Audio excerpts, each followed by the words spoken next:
Voici 5 raisons pour lesquelles tu ne dois pas être trop gentil. Tu as toujours été une personne gentille, serviable, prête à rendre service à tout le monde.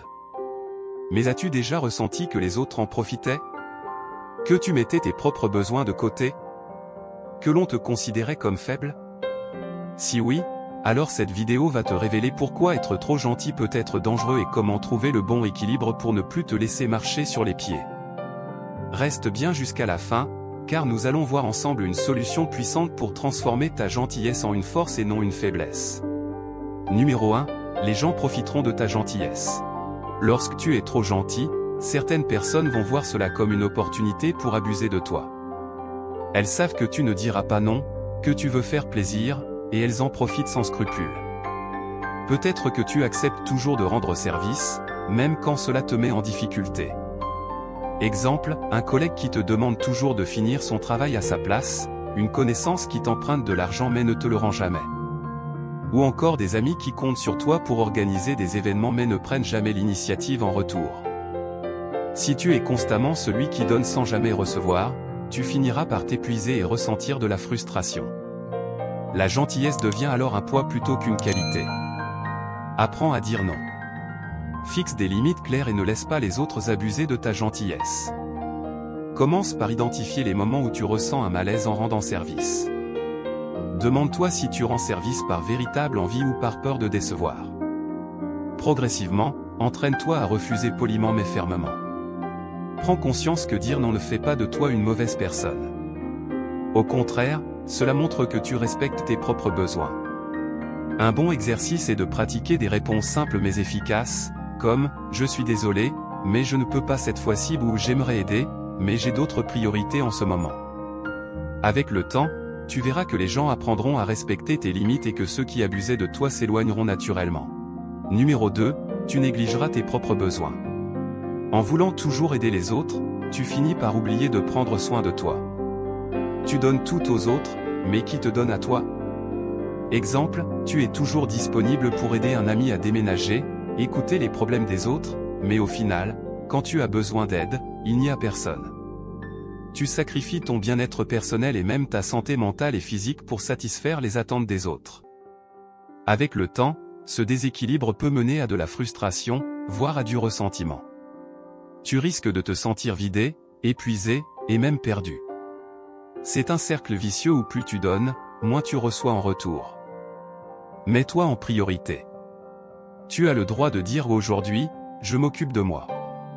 Apprends à définir des moments pour toi, pour faire ce que tu aimes, pour te reposer, sans culpabiliser. Une technique efficace est d'établir un emploi du temps où tu bloques des moments pour toi.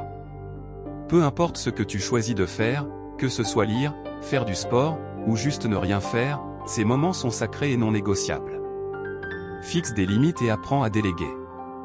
Si quelqu'un te sollicite trop souvent, explique-lui calmement que tu as aussi tes propres priorités. Avec le temps, tu remarqueras que tes relations deviendront plus équilibrées et respectueuses. Numéro 3, tu seras considéré comme faible. Cela peut sembler dur à entendre, mais la réalité est que lorsque tu es trop gentil, certaines personnes vont te percevoir comme une personne faible. Pourquoi? Parce que la gentillesse excessive peut parfois être interprétée comme un manque de fermeté, un manque de caractère. Les gens pourraient penser que tu n'as pas la capacité de poser des limites et de défendre tes intérêts.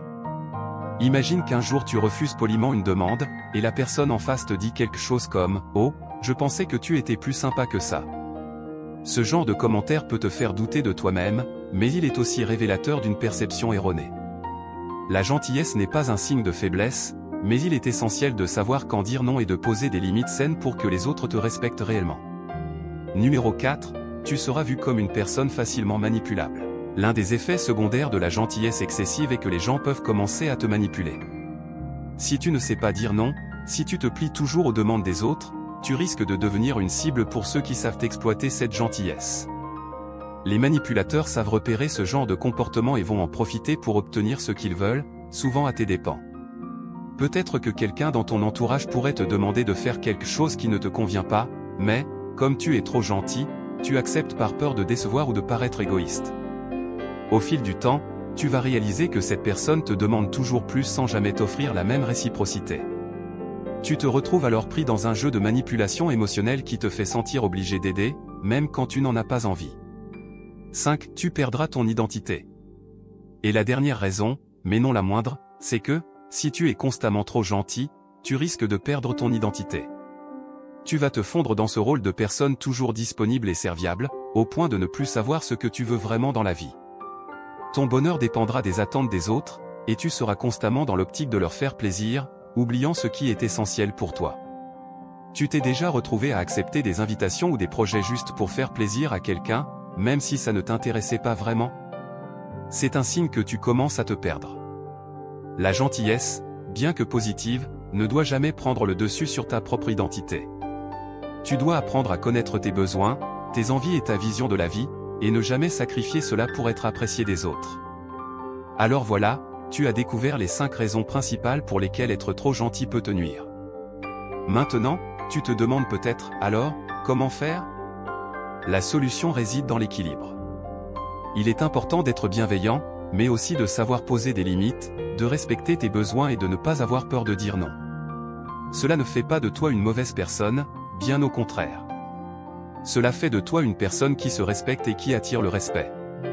À la fin de cette vidéo, ce que tu dois retenir, c'est que la gentillesse n'est pas un signe de faiblesse, mais qu'il faut savoir quand la mettre en pratique et quand se protéger. Apprendre à dire non et à poser des limites est essentiel pour préserver ton énergie et ton bien-être. N'oublie pas, tu es important, et il est tout à fait légitime de prendre soin de toi avant de donner aux autres. Si tu veux en savoir plus sur comment poser des limites saines, ou comment mieux gérer ton énergie, abonne-toi à ma chaîne pour ne rien manquer de mes vidéos. Ensemble, on va continuer à grandir et à s'épanouir. Merci d'avoir regardé, et à très bientôt pour une nouvelle vidéo.